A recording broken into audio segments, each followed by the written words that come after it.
Do you want to take control of your health? Hear the truth about dieting and weight loss? Learn the best strategies for maintaining a healthy lifestyle? This is the Yossi Muller Show. And welcome to the show. I'm Yossi Muller. And I'm Duddy Muller. Duddy is a chef with a background in nutrition. Oh, thank you. Yossi is a nutritionist with a background in nutrition. Every show we do, we take another myth and debunk it. Crush it. Today's topic is, I know what I need to know. People think that the reason why they are having so much trouble with weight loss is not because they don't have enough information. They know what they need to know. It's just that they can't get themselves to do it. They don't have enough self-control. Meanwhile, what people do know is either wrong, irrelevant, or simply not enough. Why do people believe that they know all that they need to know? Because you think I don't know that lettuce is good for me and that cake is bad for me. And you think I don't know that if I follow a given diet, I'll lose weight. I know that. I just can't get myself to do it. So what do people get wrong in this belief? What's wrong with what they're saying? Well, they are right that it's not enough to know information, and we need to also get ourselves to do it. But the premise that they know enough in the first place is wrong, and let's work this through. Okay, yes. Lettuce is good for me? Yes. Cake is bad? Oh, yes. So I should eat lettuce? Yes. How much? 2 plates, a lot. Can I eat cake? No, maybe a little. How much could I have? A little. Are there other foods I can eat? Yes. Are there other foods I should avoid?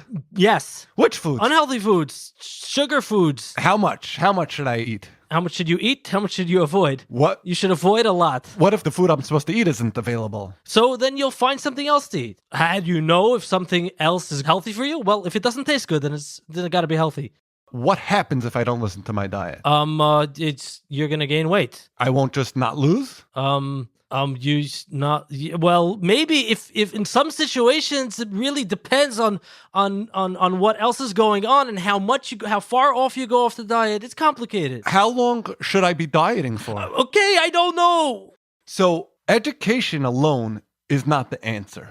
Of course, people need to get themselves to put what they know into practice. But people don't actually know enough to do the second step. And if we discuss this, you'll see how ridiculous it is to think that you know enough. If we would compare dieting to budgeting money is technically just as difficult as budgeting calories. You need self-control to not spend money on impulse. Right, you have to be able to say no to what you cannot afford. You need strategies and policies to ensure that you stay within your budget. Right, tracking. It's the same thing, counting your calories and counting your money spent. But people are on average way better at spending money. At keeping a budget when it comes to money. Only 2% of people who are overweight ever sustain weight loss. Being overweight is only reversible for 2% of the population. It's unfortunate. If you listen to what I have to tell you, you could be from the 2%. Also, only 2% of the population think or believe that education is even important, and it's not such a coincidence.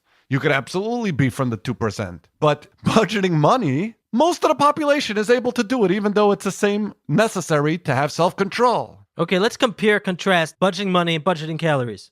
I know how much money I can spend. But you don't know how many calories you can use. Because you don't know what your metabolism...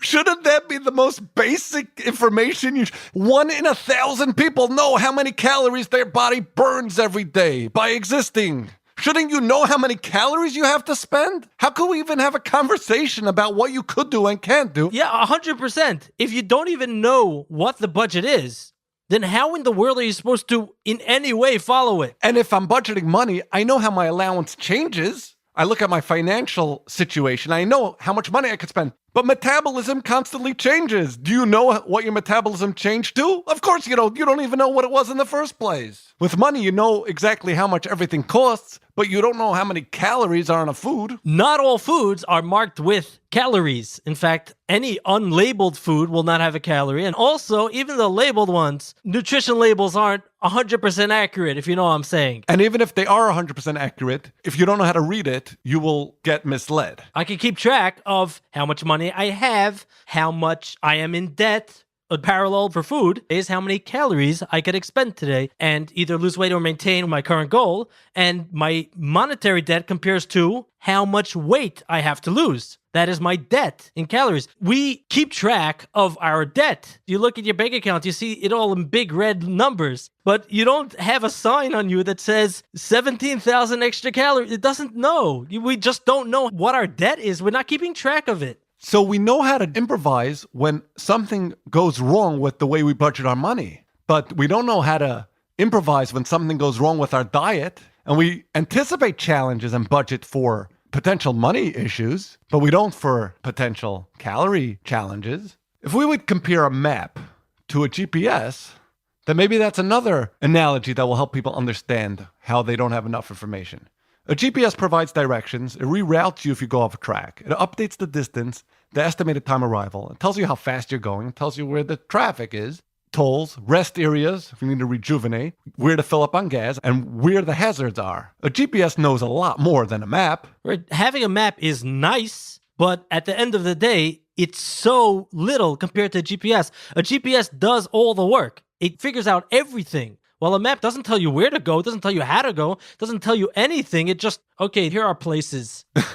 You do the rest of the work. That's not enough information. A GPS knows a lot more than a map. A GPS knows enough to get you to your destination, even with our human limitations. Because if we go off track, a GPS will reroute us. And if there are hazards on the road, we will know what to avoid. A map just says, here's Brooklyn. And here's Muncie. Knowing that Muncie is about an hour away from Brooklyn is not enough information. You know what else is an hour away from Brooklyn? Other parts of Brooklyn. Yeah. Because traffic. Yeah. An hour doesn't tell you anything. A distance doesn't tell you anything. That's just one piece of information. And that's what we have here. Most of us, myself included, I don't know enough about all the factors and all the information that can help me with my dieting. And some people say, I know what I need to know because I kind of could look it up. I have a list in my drawer with the calories of different foods. I know I have a calculator that I could figure out what my metabolism is, but it's not enough to be able to reference things. You have to know it on the tip of your tongue.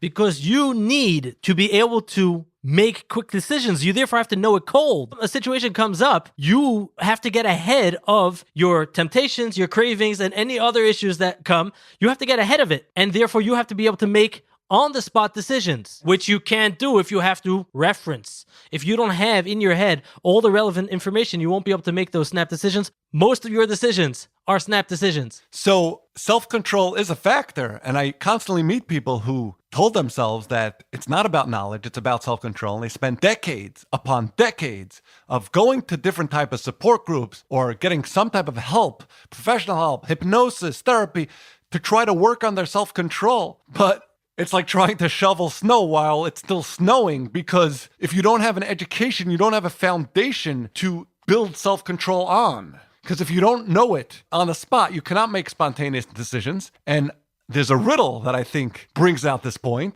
Ooh, I like riddles. Duddy. Yes. If you walk into a hardware store and you want a pair of scissors, but the person behind the counter is deaf, what do you do to indicate that you need a pair of scissors? I'll motion with my hands that I need a scissor. Great.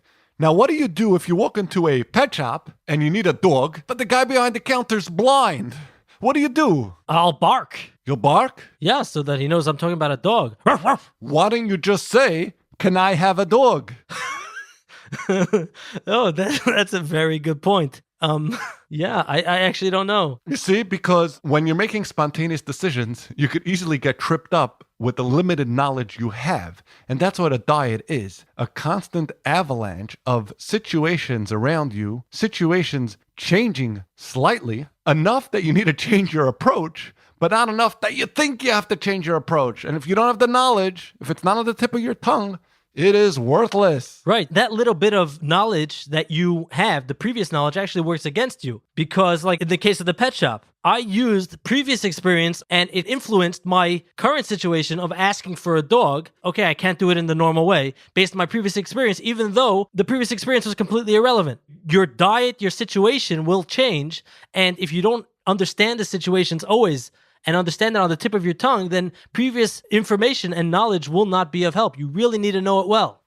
And another reason why we need education is because education will increase motivation. Because I will be motivated when I see the reality of how much something costs. And specifically, how it affects me. Not, oh, it's bad for me. I gain weight or I don't lose weight. No. Specifically, the numbers. We're talking about numbers here. Right. Everyone sees things differently depending on what perspective they're coming from. When I walk into an all-you-can-eat restaurant, the restaurant owner sees all its profits disappearing. Because Dudi knows how to take advantage of an all-you-can-eat buffet. Right. Yes, I do.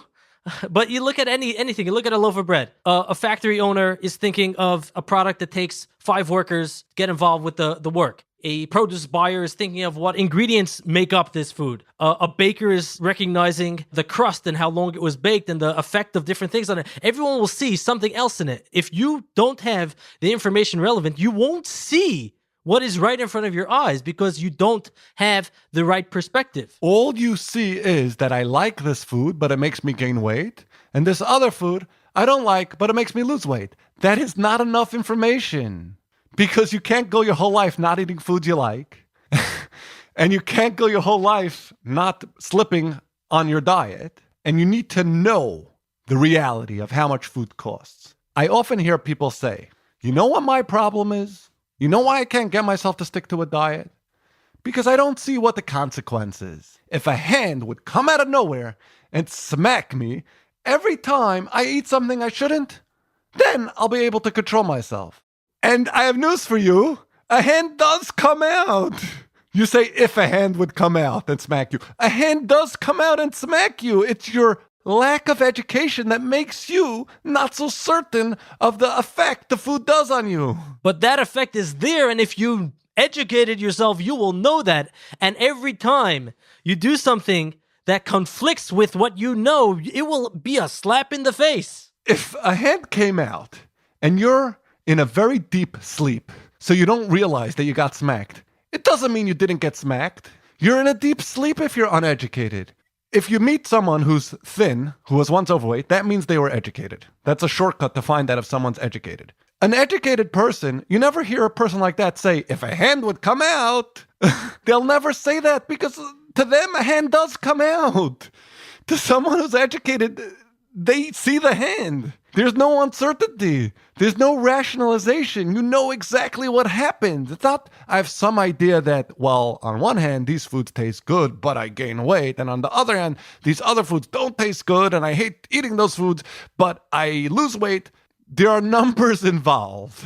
It's like the guy who goes into the bank and tells the teller, give me all your money. So the teller says, nothing doing. I'm not giving you any of the money. So the guy says, I'm going to speak to the manager. Okay. He goes to the back, and a minute later, he comes back. His face is all bruised. It's bleeding. It's black and blue. His head is down. He's looking at the floor. And the teller says, what happened? So he says, oh, the manager said that he's not going to give me any of the money. So the teller says, but I told you that. Why do you need a manager for? So he says, you told me that, but he explained it to me. And the bruised face was the result of that explanation. We don't get it. We really don't get it unless we experience the consequence. You could have people who really, really experience a horrible consequence of lack of dieting. They could have all types of illness, but if they don't get their blood checked, then it's not like it didn't happen. It's just they're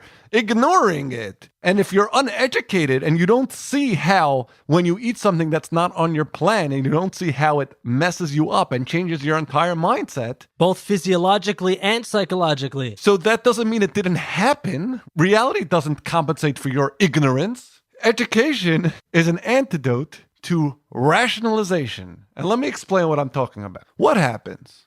What really happens? You don't lose weight because you like cookies? You think people who are successful don't like cookies and you think they don't eat cookies? Why do you think people fail at dieting? You think it's because they don't want to lose weight? You think it's because of lack of self-control? You think they can't control themselves? They want to lose weight. And it's true that they can't control themselves to an extent. But guess what? You're not trying to disappear. You're trying to lose weight and maintain it.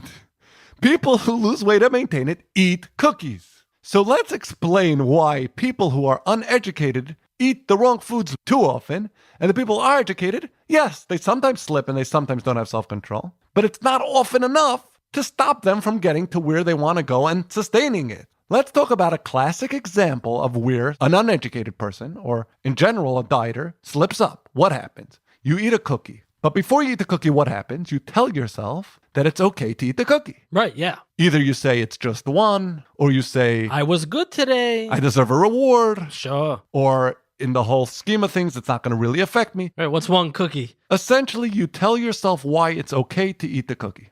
That's your story. Now, what happens after you eat the cookie? Oh, come on. I ate the cookie. I'm the worst. I'll never be successful. I ruined my day. I may as well. You know what? What's one more cookie? I can't. No. Yeah, just finish the box. You tell yourself something. It changes. But the summary of what you're saying is that it wasn't so okay that you ate that first cookie. It was not okay. And that's why you're going to keep eating cookies. Because my day is killed. My week is killed. I can't do this. There's no point. Before you eat the first cookie, what's your story? That it's okay if I eat one cookie. Afterwards, you know what changed? Something changed. It became not okay that you ate the first cookie. And now you're all upset at yourself. Not only was it not okay, hear this. It's so not okay that you ate the first cookie that you may as well keep eating cookies. Can you imagine? You ever heard of a story change so drastically in 1 minute? That's such a dramatic change of a story. What happened? And obviously, people who tell themselves these stories don't succeed, right? Yeah. What happened is if someone's uneducated, they could say one story first and then another story afterwards and get themselves to eat many, many cookies. Because an educated person who knows that this cookie is 1/8 of a pound, based on my current weight and metabolism and my current eating habits, if I eat this cookie, I'll be set back 1/8 of a pound. If I eat another cookie, I will be set back another 1/8 of a pound. That's called budgeting, knowing what your budget is and knowing what the cost of the item you have in front of you that you want to buy, or in this case, eat, and calculating if it's worth it or not. An educated person never makes up a story in the first place and then never flips the story on its head afterwards. You don't have to make up a story if it's already written. An educated person can't lie to themselves like that. It's so black and white to them.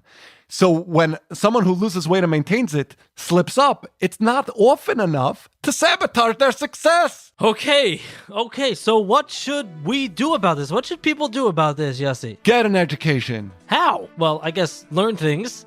Listen to every episode because we have covered and will cover many, many basic, practical, important bits of information that will hopefully help you very much. And that takes us to the end of this episode. We thank you so very much for listening. And we also hope that you join us next time.